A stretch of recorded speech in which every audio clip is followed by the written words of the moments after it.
Les doy la bienvenida a todos en este tercer y último día de la conferencia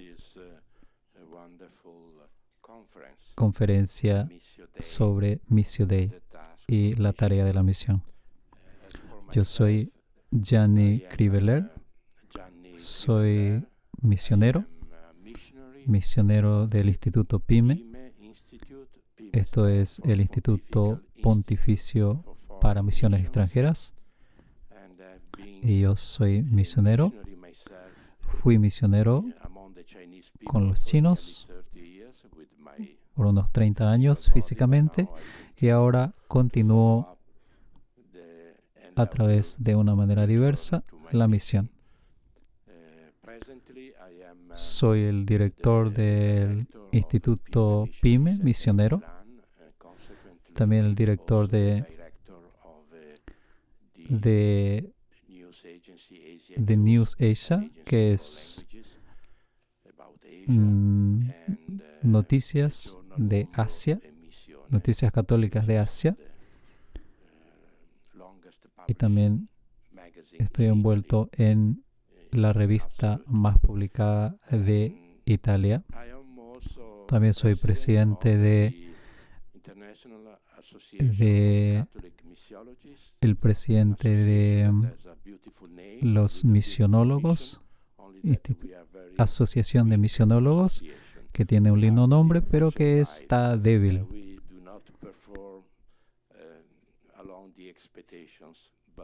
Seguimos trabajando a pesar de los desafíos y las circunstancias que se presentan, pero hoy estoy aquí para darle la bienvenida e introducirle a la oradora de hoy, profesora Catherine Cornille, quien es profesora de Teología Comparativa del Boston College, del College de Boston.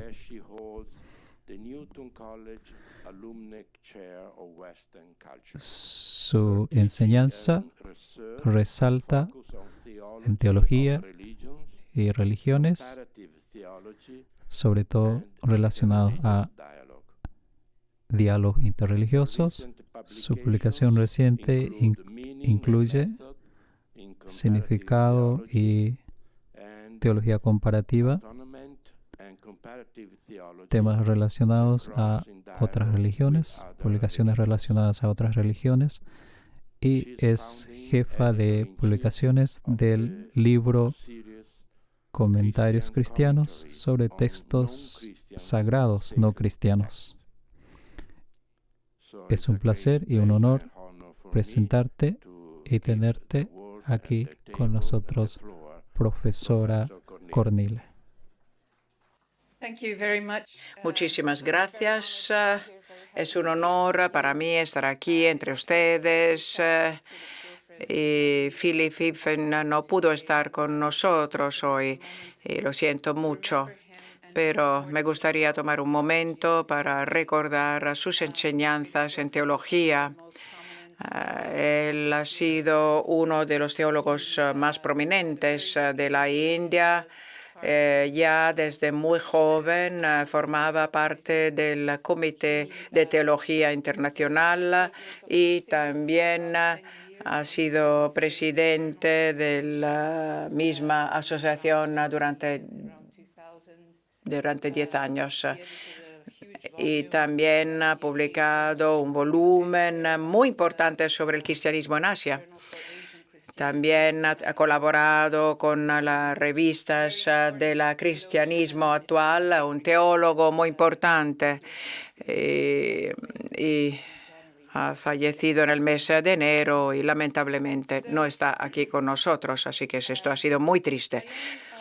Ahora hablaré de las perspectivas para una missio Dei interreligiosa. Los debates cristianos sobre la relación entre misión y diálogo interreligiosos en las últimas décadas se han centrado principalmente en la distinción entre ambos, normalmente en un intento de salvar la misión cristiana de ser engullida y reducida a un diálogo amistoso entre las religiones. El auge y la popularidad del diálogo interreligioso han ejercido cierta presión sobre la concepción tradicional de la misión.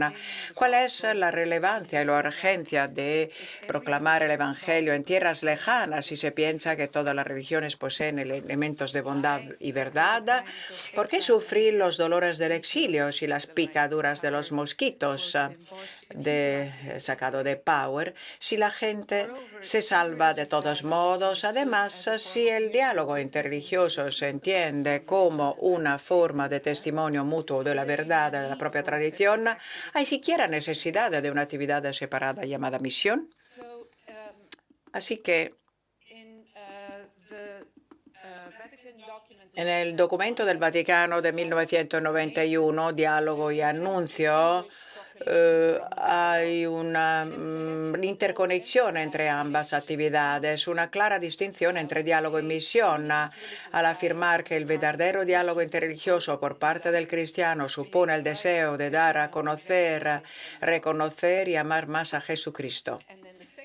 Pero también en la segunda parte, el anuncio de Jesucristo debe realizarse en el espíritu evangélico del diálogo. Ahora, mientras en el pasado me he centrado principalmente en lo primero, haciendo hincapié en la importancia del testimonio y la misión como parte del compromiso en el diálogo, aquí reflexionaré sobre las diferentes formas en que el diálogo puede formar parte de la misión.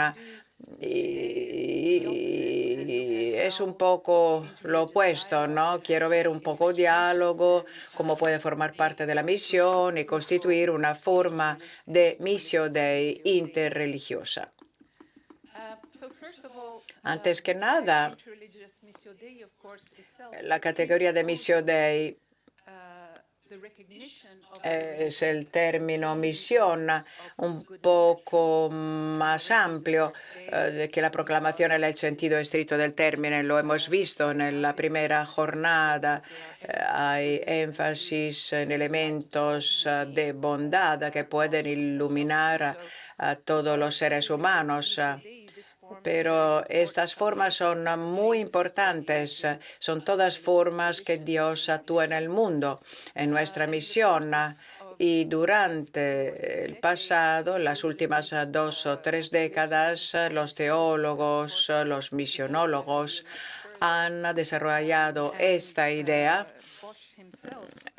Incluso Bosch subraya que es importante tener una actitud humilde, una convicción de humildad o quizás una audacia humilde, que es muy importante para la misión y el diálogo. En mi trabajo se subraya la importancia de estas comunidades que prestan atención al diálogo interreligioso. Hay formas de verdad, pero a veces uno piensa que no hay nada que aprender de las otras religiones, pero también uno puede tomar una actitud distinta y aprender de las otras religiosas, fuentes de conocimiento. Ahora, en el espíritu de humildad, yo tengo poca experiencia con la misión y no he profundizado la misiología, pero también he conocido a misioneros muy importantes de los cuales he aprendido muchísimo. Y aquí me gustaría presentarles en la parte derecha. Veremos el misionero Anthony Corcoran. Me gustaría mencionarlo, que ha pasado más de 20 años como misionero en Rusia, en Siberia y más tarde como provincial de los jesuitas en Moscú, y que ahora es delegado apostólico en Kirguistán, trabajando además en un contexto predominantemente musulmán. Y luego vemos aquí Jan Vagneux, sacerdote de los misioneros extranjeros de París, que vive y trabaja en Benares, intentando tender puentes y cultivar la amistad con hindúes y musulmanes principalmente en una de las ciudades santas más antiguas del mundo. Y también mi amigo Ben Isaac, que ha vivido en Japón durante 40 años y que ha trabajado en el diálogo, sobre todo un diálogo con el budismo. Ha realizado unos trabajos muy importantes acerca del budismo. Estos son ejemplares, son importantes, son personas de gran envergadura que han sido una fuente de inspiración en la misión de interreligiosa. Ahora bien, ahora tengo 4 temas donde podemos ver el significado de esta misión de interreligiosa como vía para aprender de y sobre otras religiones. Primera forma de entender la noción de misión Dei es una oportunidad de aprender como una avenida de aprendizaje sobre las otras religiones. Esto se acerca a mi campo, a mi sector, la comparación teológica, digamos, el crecimiento teológico en diálogo con otras religiones, comprometerse a conocer las otras religiones. Ahora, digamos, hay un fundamento en otras religiones, pero también un conocimiento profundo, por lo menos de otra religión, y también una forma como para enriquecer profundizar la comprensión cristiana de la verdad. Digamos, es una teología que permite comprometerse e involucrarse en otras religiones.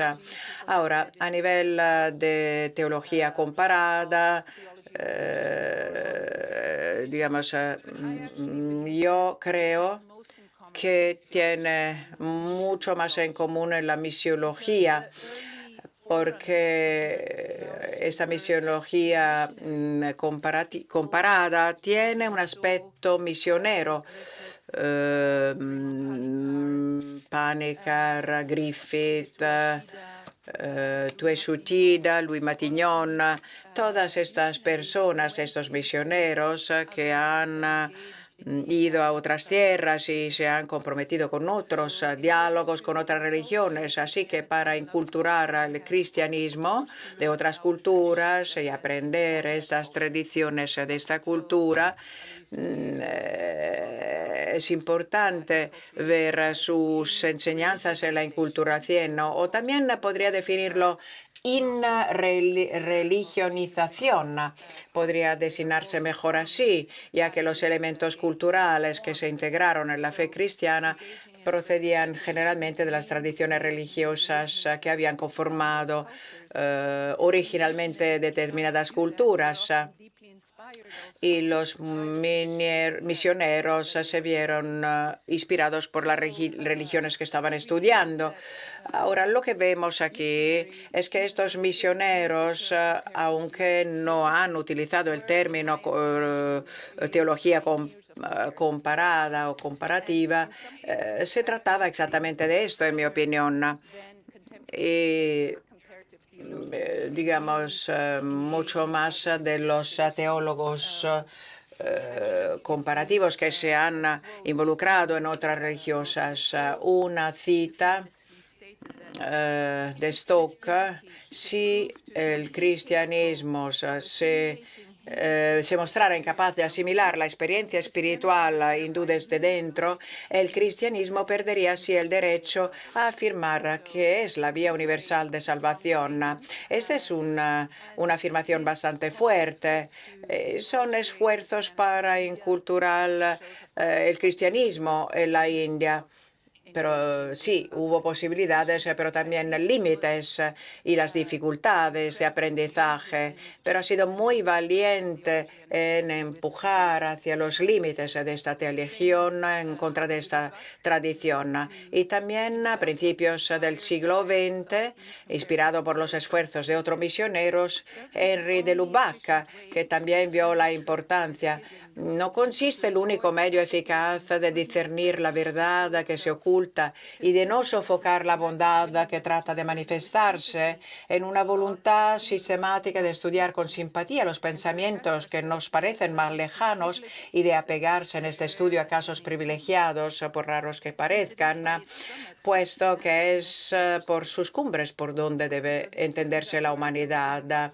Estas palabras de Élie de Lubac, desde luego, no se pueden tachar de falta de ortodoxia, pero hay una involucración, un compromiso hacia otras religiosas, un compromiso misionero frente a otras religiones. Así que en mi libro de la teología comparativa, el significado y método de la teología comparada, esbocé 6 tipos de aprendizaje de otras religiones en la teología comparada: intensificación, reinterpretación, rectificación, recuperación, apropiación y reafirmación. Ahora, la mayoría de estos tipos de aprendizaje fueron y son practicados por misioneros en diferentes contextos, pero todos ellos pretenden tanto aumentar la autocomprensión cristiana como convencer a los no cristianos de la plausibilidad de la fe cristiana. Ahora, no solamente la noción de misión interreligiosa puede enriquecer la fe cristiana, pero también acercarla a su máximo potencial religioso y espiritualidad. También de cara a la diversidad, no se trata de adueñarse de otras tradiciones, religiones, sino también dar un paso atrás. La teología y la misiología también abarcan el diálogo religioso. Así que la teología no puede tener una involucración más que antes. La victoria, por ejemplo, de Constantino sobre Magencio, en el puente Milvio, en el año 312 después de Cristo. La teología cristiana es una teología de diálogo, así que podemos imaginarla en un Missio Dei. Segunda forma de pensar es aprender de la misión misma a través de otras religiones. Ahora, aprender de otras religiones en una misión interreligiosa es el de la propia misión. Hay que ver un poco el contexto. Y aquí tengo una cita del Papa Juan Pablo II que afirma en un documento: la misión es acción contemplativa y contemplación activa. Por lo tanto, un misionero que no tenga una experiencia profunda de Dios en la oración y la contemplación tendrá poca influencia espiritual o éxito misionero. Esta es una intuición sacada de mi propio ministerio sacerdotal y, como he escrito en otro lugar, de mi contacto con representantes de las tradiciones espirituales no cristianas, particularmente las de Asia. Aquí vemos el Papa que afirma la importancia de aprender de otras tradiciones religiosas, incluso en las prácticas de la misión. Y ahora, en este aprendizaje,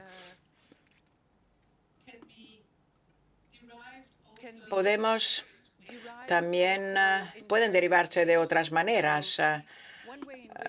Por ejemplo, cómo las otras tradiciones religiosas pueden hacer un llamamiento a los cristianos, a los fieles cristianos. He leído muchos textos sobre la pertenencia religiosa. Yo creo que podemos aprender muchísimo de la manera y del por qué los cristianos se ven atraídos por otras religiones.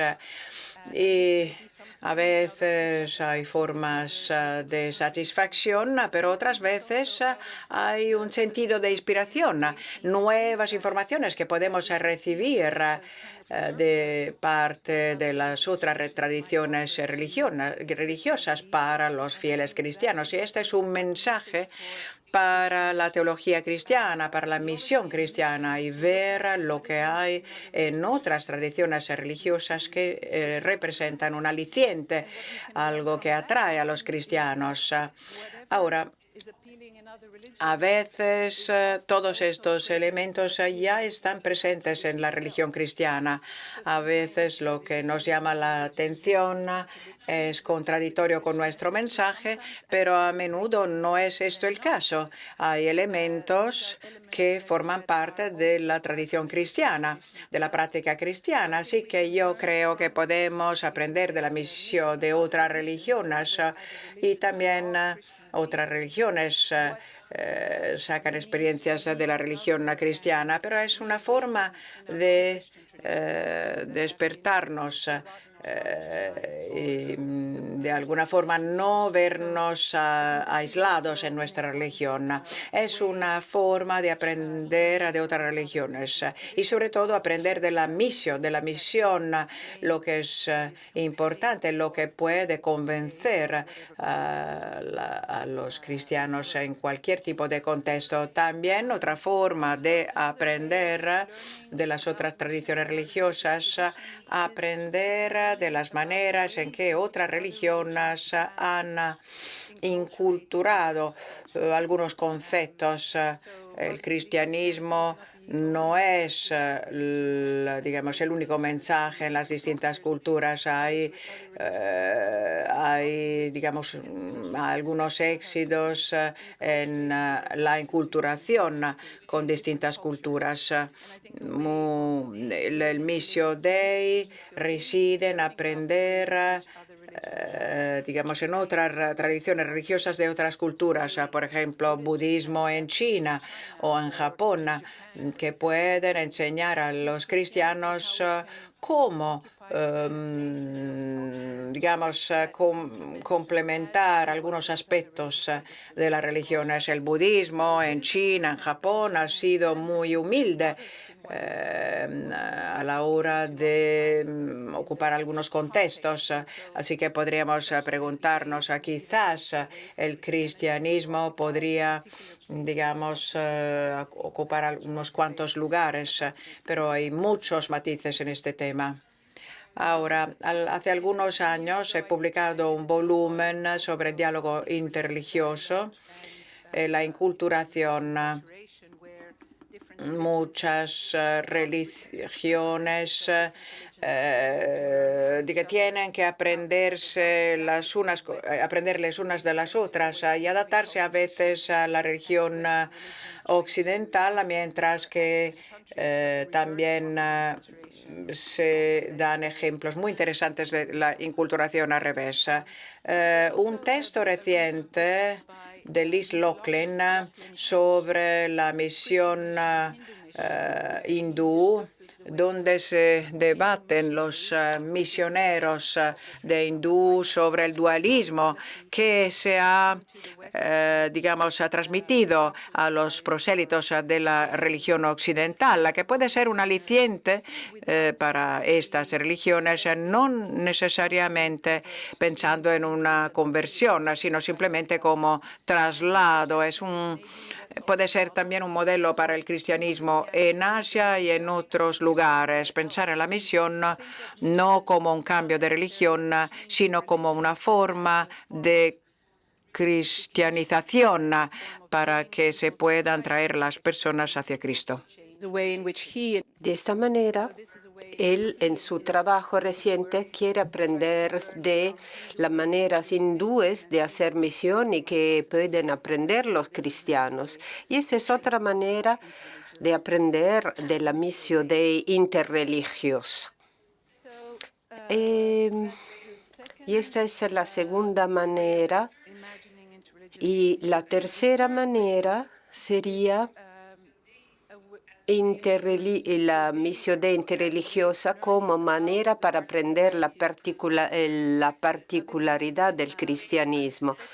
Una perspectiva quizá inesperada para comprender la misión de, pero también es una modalidad muy fructífera para volver a descubrir la unicidad del cristianismo, no solo en términos de autocelebración, sino para aprender qué es lo que el cristianismo puede dar al bien común, participando en la misión de interreligiosa.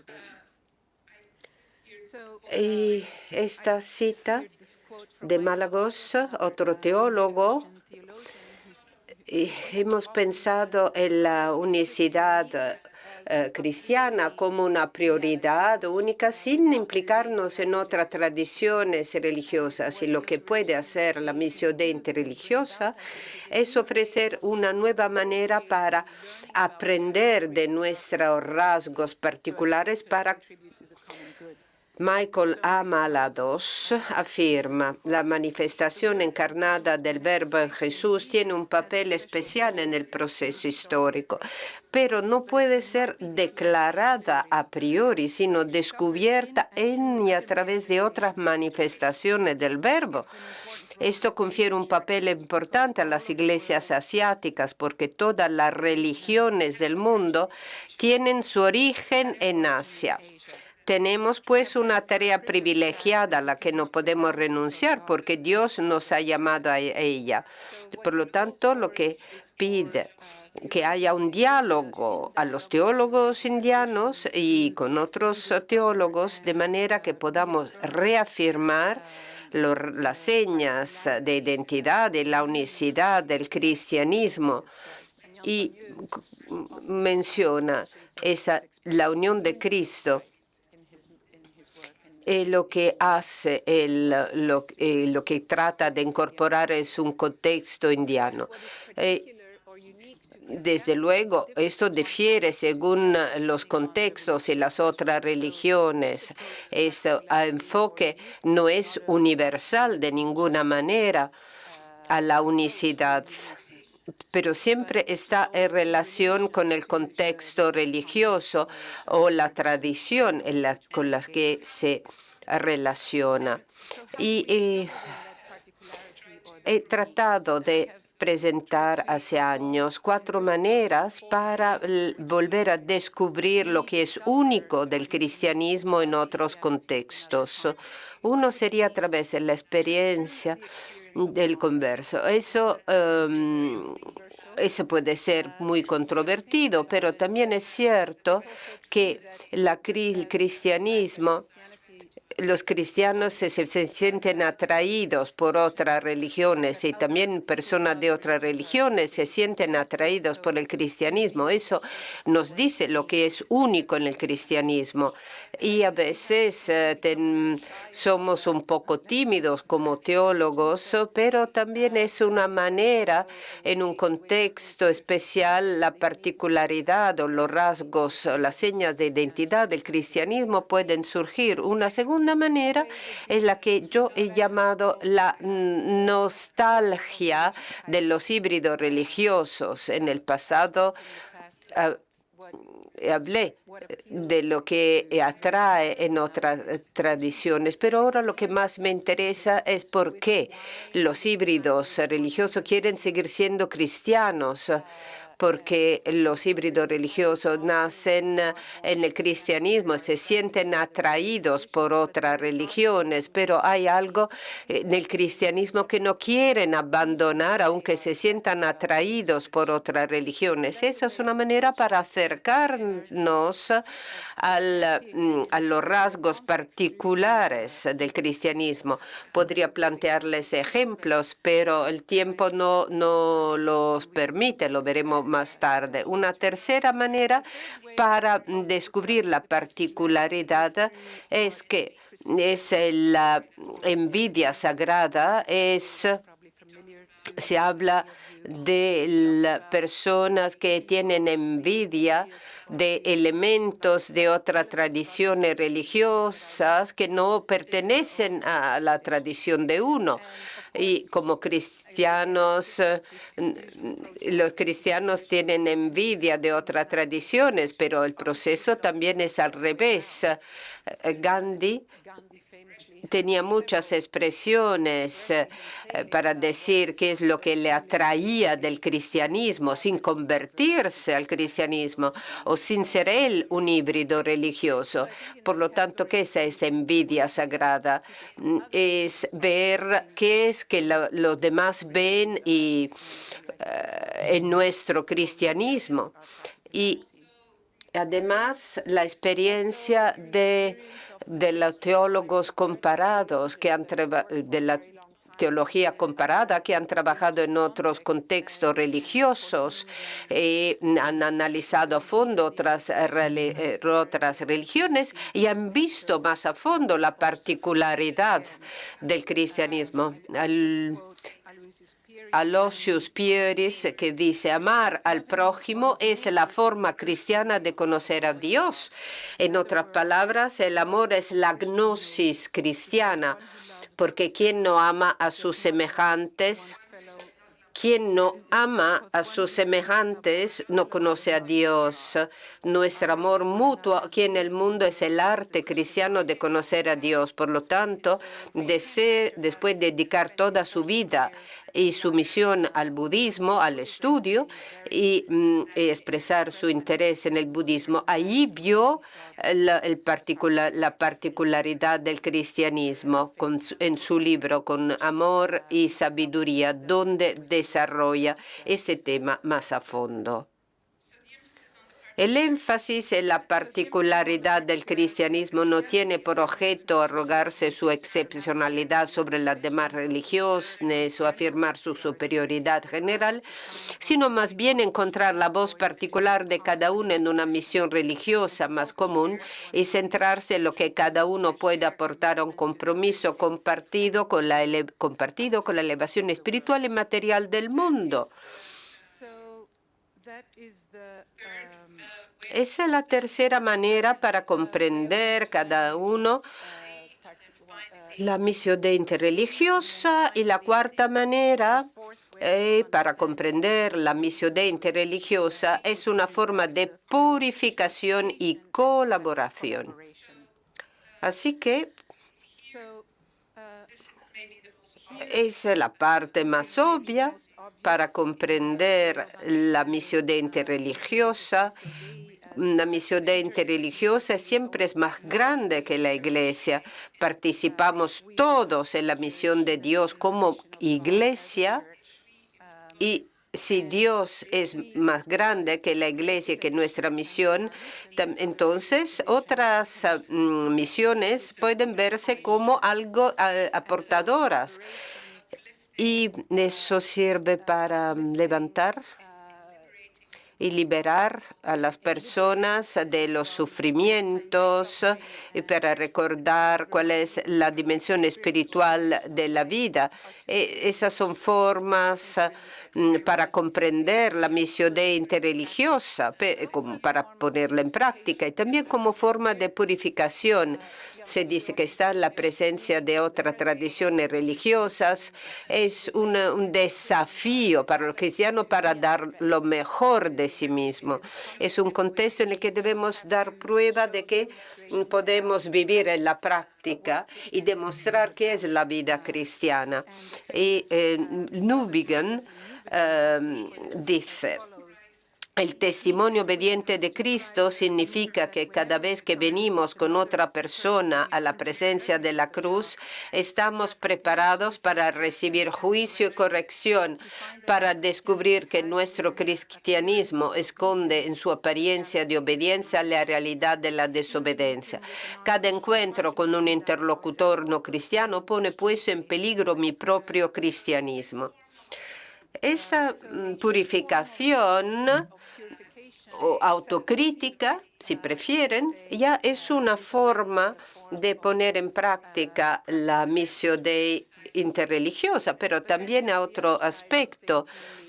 todos los problemas importantes en el mundo no los puede solucionar una única tradición religiosa. La pobreza, los sufrimientos, la opresión, la discriminación, toda forma de desasosiego que forma parte de la vida humana se pueden afrontar solo colaborando con otras tradiciones religiosas. Y una manera para expresar esta colaboración, tiene esta historia interesante de Varanasi, donde la persona viene de toda India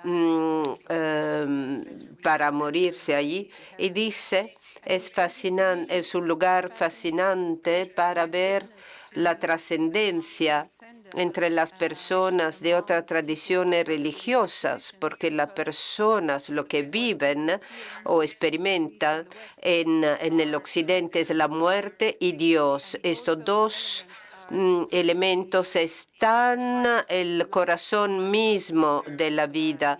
Allí en Benares, donde las personas queman el cuerpo de los muertos y afrontan la muerte, pero en toda la ciudad hay templos y mezquitas, lugares de reunión que recuerdan las personas a Dios y son lugares de trascendencia. Esa es una manera interesante. Podemos trabajar juntos para hablar de trascendencia, allá donde la gente tiene miedo a la muerte y habla de Dios. Una forma de colaboración, bueno, hay muchas maneras de colaboración, una colaboración que se puede expresar no solo elevación espiritual, sino también el luchar contra la violencia. Ahí que es el Papa Francisco, por ejemplo, ha hecho hincapié en la importancia de la colaboración interreligiosa para la lucha contra la violencia fundamentalista y la agresión contra la tradición religiosa. Ha hecho muchísimo para tratar de crear un puente con los musulmanes, para trabajar juntos, para luchar contra la violencia fundamentalista. Pero también hay la ecología. La ecología hoy en la actualidad es uno de los temas más candentes, donde no es posible que ninguna de las tradiciones religiosas pueda afrontar ese tema por sí sola. Y también hay muchos recursos dentro de la tradición religiosa para reunirnos y afrontar ese enorme problema de la humanidad. Y Kuf dice que hoy es la tierra que puede unir las religiones y llevarlas a un diálogo significativo sobre Dios. Es un placer presentar a Phyllis en mi presentación. Pero en la última versión de Verbum, Anthony de Luc también tiene todo un artículo sobre la ecología y sobre cómo otras religiones pueden afrontar el tema de la ecología y cómo podemos colaborar para afrontar estos grandes desafíos mundiales. Si las religiones quedan divididas con respecto a sus creencias, sus objetivos últimos, pero hay muchas maneras para que puedan colaborar en una misión interreligiosa. Esta colaboración puede llevar a un aprendizaje mutuo, comprensión mutua para el bienestar de la sociedad, la salvación del planeta y la creación del reinado de Dios. Y quisiera terminar con David Bosch, que dijo, la misión es sobre todo el trabajo del Dios Trino para el bien del mundo, un ministerio en el que la Iglesia tiene el privilegio de participar. Todo eso se reduce a una misión que no tiene todas las respuestas y debemos vivir el contexto del conocimiento penúltimo. Estamos todos implicados en esta aventura, listos para tomar riesgos, mientras el Espíritu nos guía hacia una plena comprensión.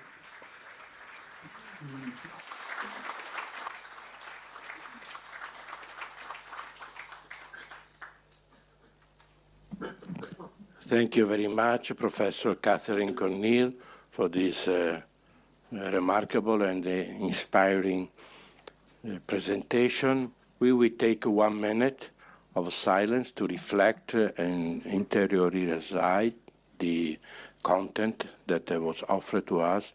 I also appreciate, I would like to join in remembering Professor Felix Wilfred, that was supposed also to be among us this morning.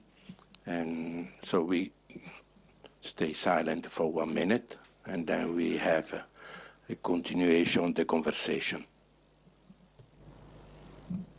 Okay, we have now about 15 minutes. We will collect 2 or 3 questions, possibly briefly questions, and let the professor answer until the time is okay. I already have one header, please. The gentleman, and then the second and the third. Okay. 3 questions now, then we let Catherine Cornell to answer. Okay. Okay, thank you. My name is Alex. I'm an Indonesian SVD. Thank you, Catherine, for your presentation this morning on interreligious dialogue. As we all know, since the Second Vatican Council, for the Catholic Church,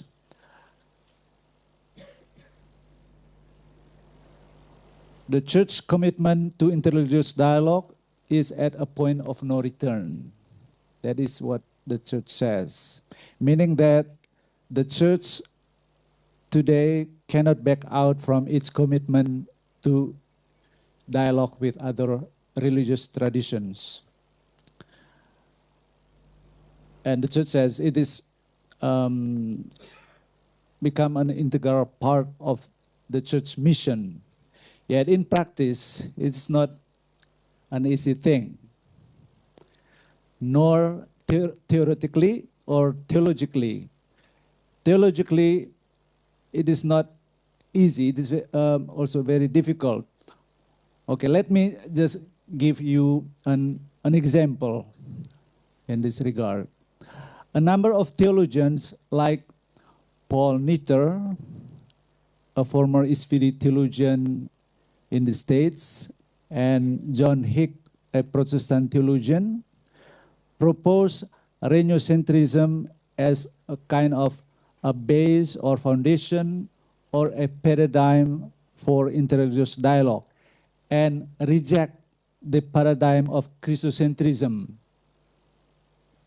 That is what they say. And I myself still find it difficult to understand the paradigm that they have proposed.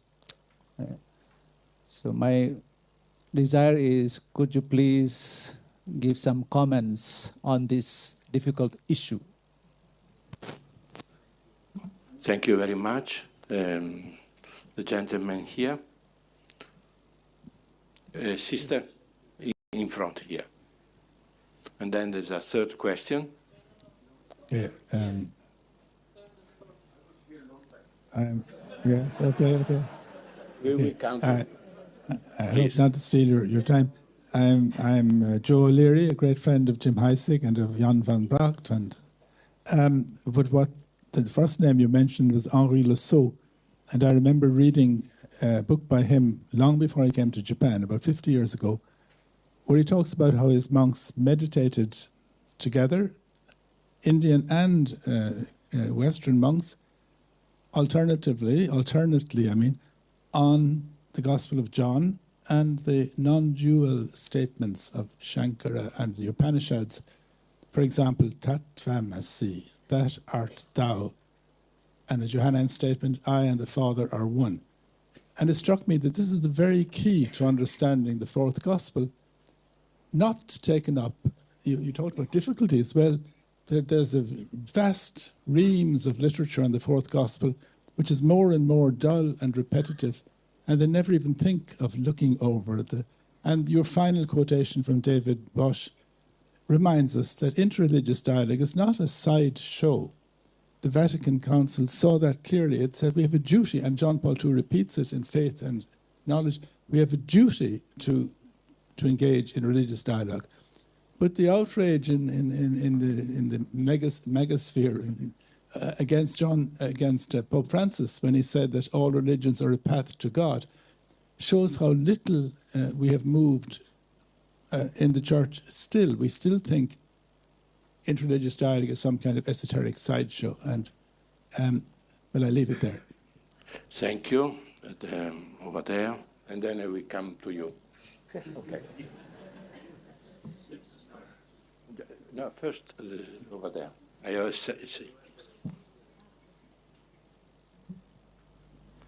We have 4 questions, and then we let Professor to answer. Thank you. Thank you very much for the enriching presentation. My name is Oyidu Okori. I belong to the Society of the Holy Child Jesus. At the course of your presentation, you acknowledged that there are contradictions, in this interreligious learning. And it's very important to acknowledge that.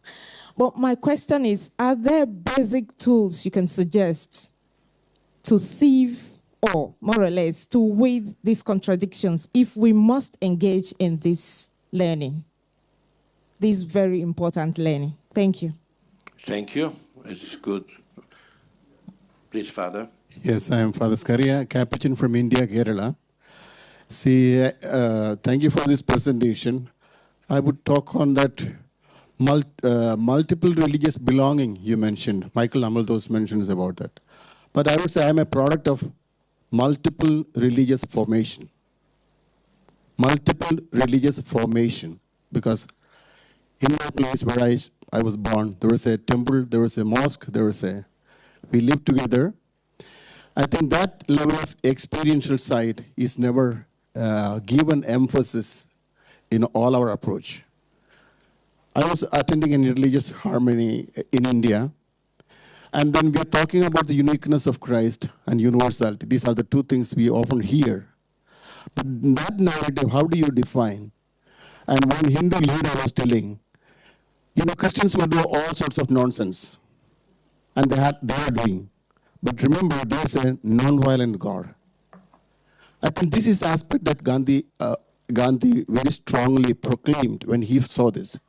I think this is an area, in your presentation, or you are adding, how do you approach? We need to go, sideline our definitions and dogmas and touch on this non-violent narrative of God, and which is very much appreciative, and that has to be taken into account, I would say. And then also this experiential side, I found quite success. Create local, ordinary people, meet with them, and create events of like Mahatma Gandhi's prayer meetings. And this, I think, should be a narrative of God as in non-violent way. Okay, thank you very much. Any more questions? And then we ask Professor Cornil a little miracle to answer to these major questions in 6 minutes or 7. Thank you. I think some of the questions are a bit related also. So first, the question of Christocentrism versus Regnocentrism and all the tensions between the two. I think it's somewhat related to Joe's question also about Pope Francis's claim that all religions lead ultimately to God. What are the tensions that exist in there?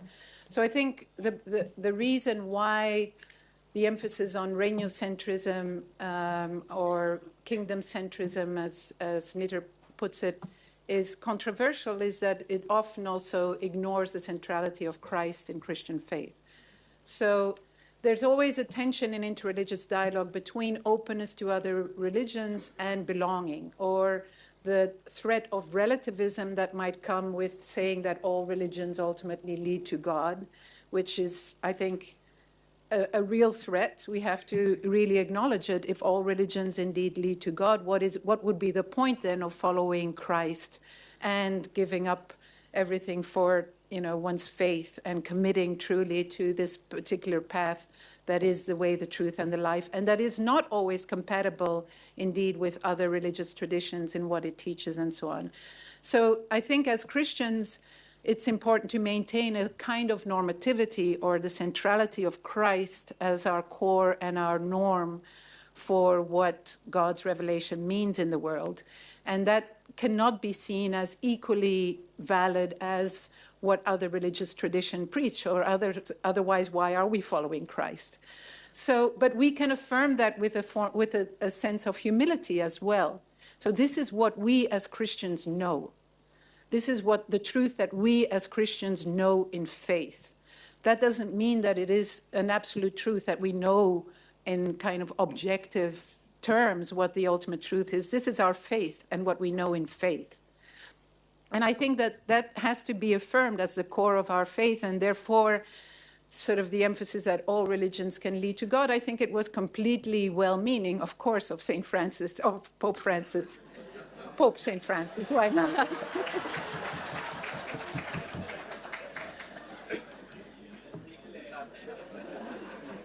This was only slightly a slip.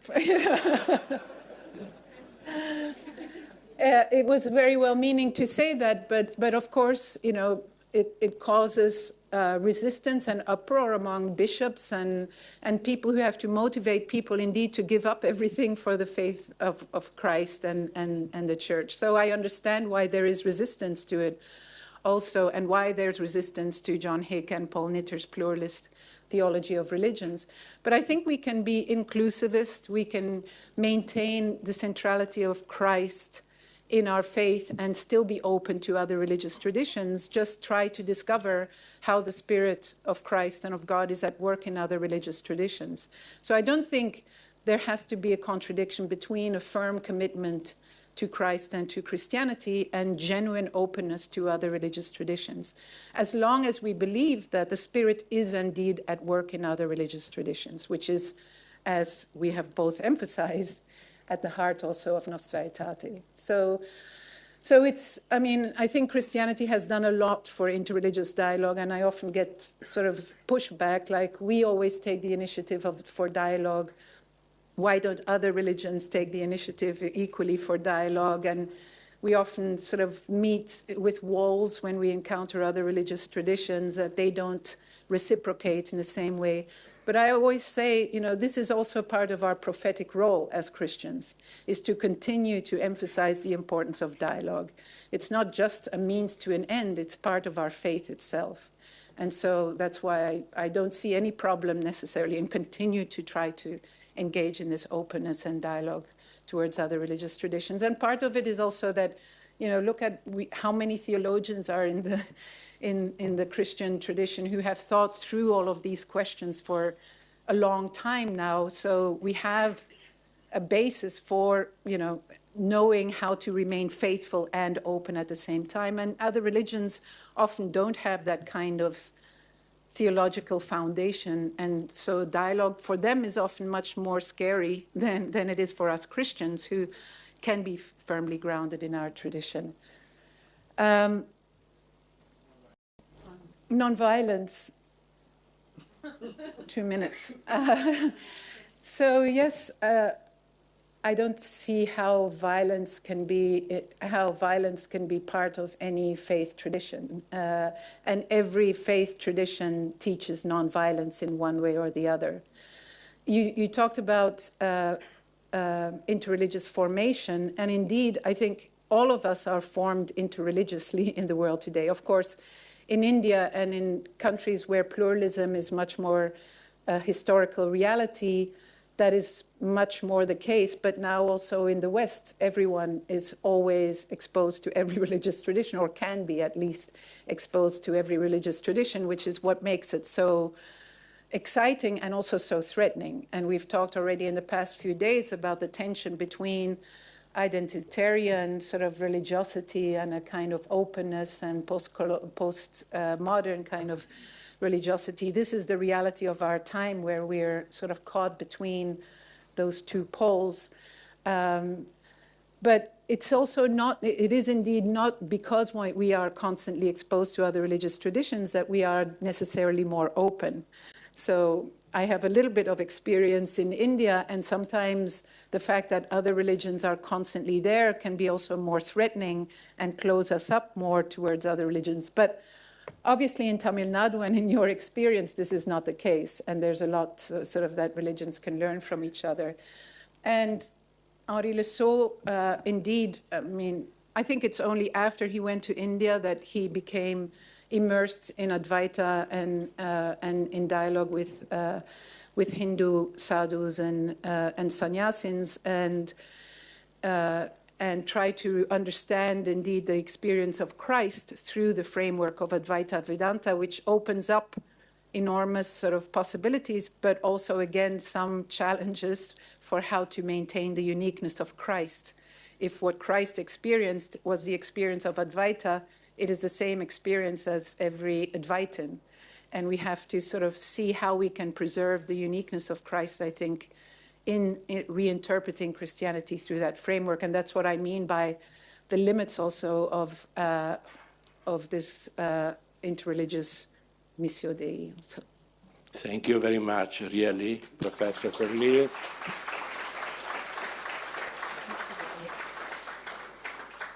Our wonderful organizer, Father Lazar, was very strict when he told me that we should finish on time. So I apologize because we finished a couple minutes later, but I think it was worthwhile listening to your precious questions and then the precious answer of Professor Cornil. Good continuation on the small groups, and then I will see you back here later this morning. Thank you very much.